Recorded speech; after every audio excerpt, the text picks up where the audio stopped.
farm in Madison, Wisconsin. Let's go check it out.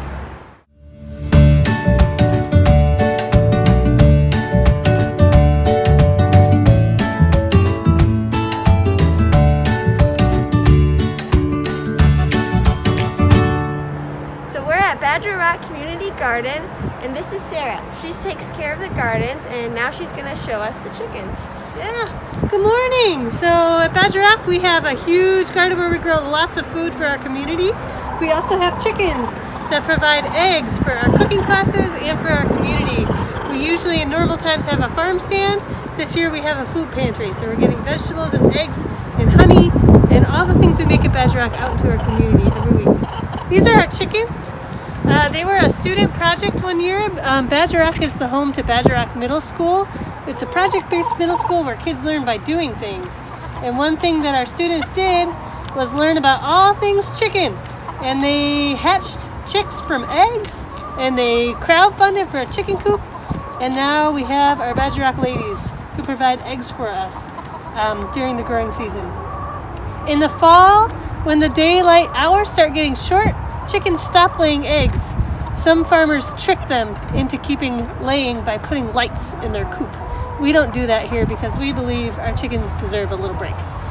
So Matilda, the one with the funny hairdo here, she is the queen of the coop. Chickens have a pecking order. So there's one chicken at the very top, one at the very bottom, and they all line up in between. She's the smallest chicken, but she's always the first one to get food. She tells all the other ladies what's up and what to do and when to do it. She's kind of like she's the head honcho around here. And the other chickens, she's called a Polish hen. She lays tiny little white eggs. Our other chickens are Easter eggers. They're called Easter eggers because they lay eggs in a lot of different colors. If y'all want to check out the eggs that they lay, we can take a look. You can see they like vegetables. So a lot of our kitchen scraps and our scraps from the garden we feed right to our chickens.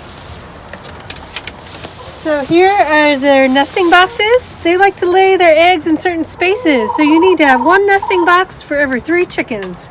So we have 2. And this in here is their roost. That's where they sleep.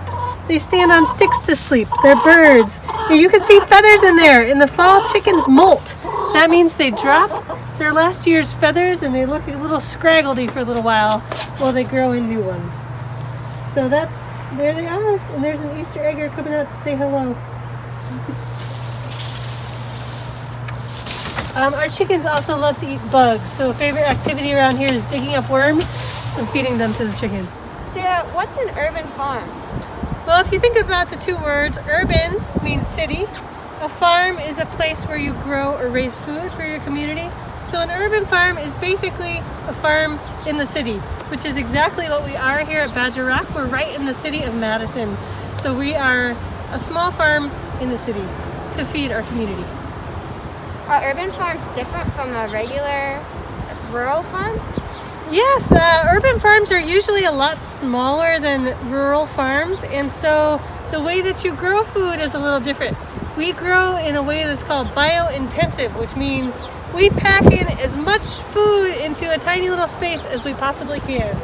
So an example of that is making structures that vegetables can grow up, so that you can have a bed that's got carrots, for example, and beans or cucumbers or pumpkins or a vining thing that climbs in the same bed together to really pack in as much food as you can into a little space. So these are our Badger Rock honeybees. These 3 boxes in the corner, these are called Langstroth hives. They're one kind of beehive that you can keep. Honeybees are not even actually from Wisconsin, they're from Europe. So they struggle sometimes to make it through Wisconsin winters. Right now, if you look at the beehives, they're busy in there bringing in the very last of the nectar and the pollen from the flowers from the growing season. And they take the nectar, they put it in a honeycomb built of wax. They have a wax gland on their bodies. They actually build their own comb. They put the nectar in. First they spit the nectar from mouth to mouth to mouth, kind of regurgitating it into each other's mouths, and then they spit it into the honeycomb, and they dry it out with their wings until there's almost no water left in there, and that's honey. Then they cap it off with some wax, and if you've ever seen a honeycomb, that's how it's made. So right now they're busy getting the last of the nectar and the pollen they eat for protein. They're busy getting the last of that put into their honeycombs, and they are right now not flying a lot because it's a little cold. So what happens in the winter, there's one queen bee. She's the only one who lays eggs in the whole hive. What they do is they spend all their energy to keep her warm. They make a ball around her, it's called a cluster, and they move and they move and they move, and they switch who's on the inside and the outside, and they keep the center of that ball 90 degrees all winter to keep her alive, so that in the early spring she can start laying new eggs to make a new summer hive for honey and for to grow. The hives grow, the colonies grow a lot over the growing season. Then in the winter, some of them die. The winter bees stay alive through the winter, but they have to replenish themselves in the spring to keep it going. So you can see Badger Rock students built these hives and painted them too.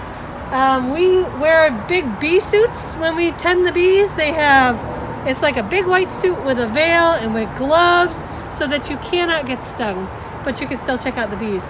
So I can show you those bee suits too, if you're curious to see. We're not going to open up the hives today because it's too cold.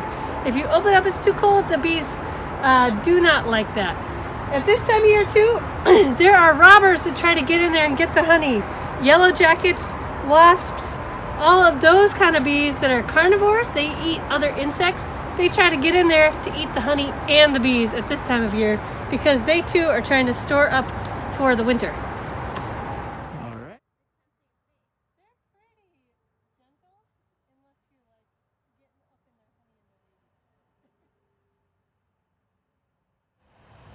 Alright, so at this time of year, things are kind of winding down for a lot of the garden, but one thing that's really still cranking is our fall-bearing raspberries.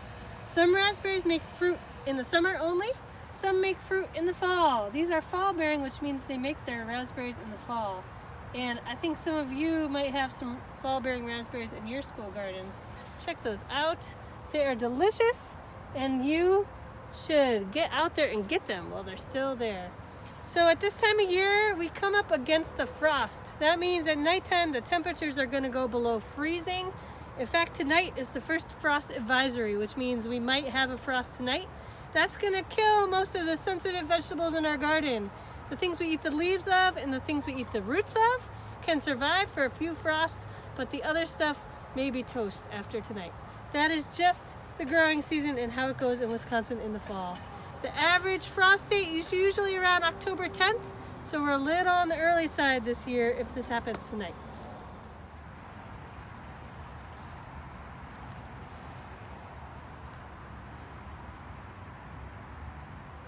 So this is our hoop house. When you live in Wisconsin and you want to keep growing vegetables past that frost date, when nighttime temperatures get below freezing and most of the vegetables die, you have to cover them.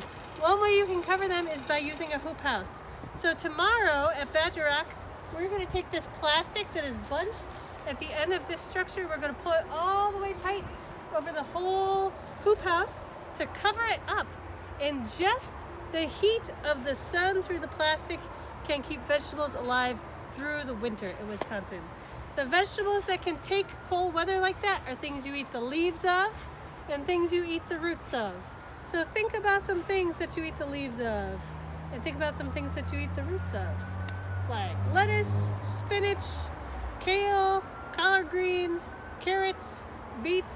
Those kind of things are cold hardy, and in fact in the wintertime they get extra sweet because what a plant does to survive through the winter, it makes its own antifreeze, and a plant's antifreeze is sugar. So they crank a bunch of sugar into their cells and they become sweeter.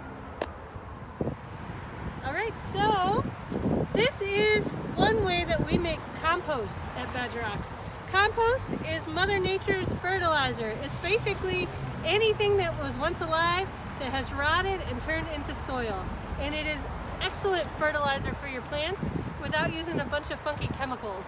So what we do at Badger Rock, this is called a windrow compost. It's a huge pile covered in wood chips, and then on one side of the pile we put all the fresh stuff, scraps from our kitchen, weeds from our garden, whatever we have around, And then sometime really soon, we're gonna rent a bobcat and flip that big pile on top of the new stuff. It's gonna rot in there over the winter and turn into soil, turn into compost that we can use for fertilizer for our garden in the spring. That was great. So one of the other things we do at Badger Rock is we have community garden space. That's space where families in our community can grow their own food.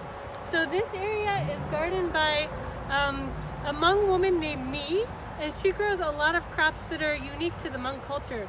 So she has shown me these this trellis over here made of sticks. She grows long beans up those. I'm going to show you what those look like.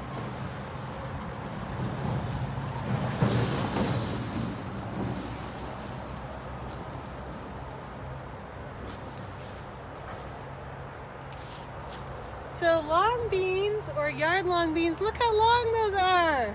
These are a bean that's often grown in Southeast Asian cultures. And you can eat it fresh, you can blanch it and cook it. One of our other gardeners, Shua, was telling me some recipe ideas for this just yesterday. Me also likes to grow a lot of medicine plants. This is a plant that can be used for medicine. This is a plant that can be used for medicine.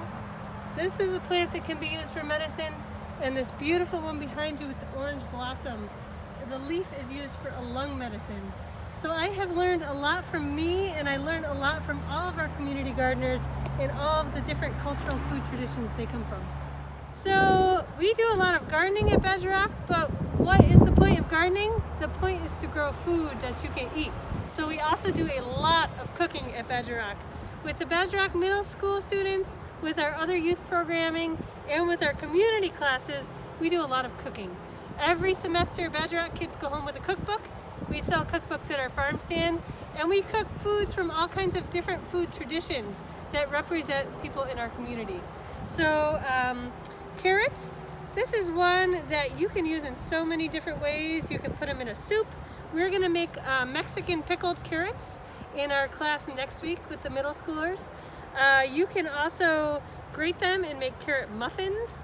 So there's so many different ways. You can even just do something as simple as whip up a delicious dip your fresh carrot in it and chomp it up. We also grow a lot of herbs at Badger Rock. So peppermint is an herb that we grow. We will come out into the garden and make garden tea a lot at Badger Rock. So peppermint is a great one. This is actually a chocolate peppermint. I wish you all could smell it because it smells like a little piece of heaven. This plant is called lemongrass. It has a really, really strong lemon smell and lemon taste. You can make it in a soup. In Southeast Asian cultures, people often will make a soup with coconut milk and lemongrass, or you can make it into a tea. Over here we have stevia. This is a plant that you can actually use as a substitute for sugar. It's super, super, super, super sweet. Like way sweeter than sugar. It's almost too much for some kids. But that is a plant. If you go to a fancy grocery store in the co-op and you see stevia on the shelf, this is what you're buying. We also have holy basil.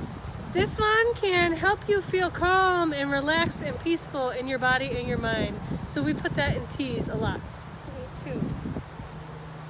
Over here we have what I call the chicken soup herbs. We have thyme, we have sage, we have oregano, and we have rosemary right over here. These are all plants that really help you get better if you're sick. If you have a cold or the flu or a virus, they can help you get better. I call them the chicken soup herbs because chicken soup is healing, and one of the reasons is it has those herbs in it. This plant is a great one that you can put in a tea. If you have a stomach ache, it helps with stomach aches and with digestion. So those are just a few of the uses of some of the many, many, many herbs that we grow at Badger Rock. Thank you so much for coming on this field trip with me today. I hope you learned a lot about urban farms, and maybe you'll even start some plants in your yard now. See you later.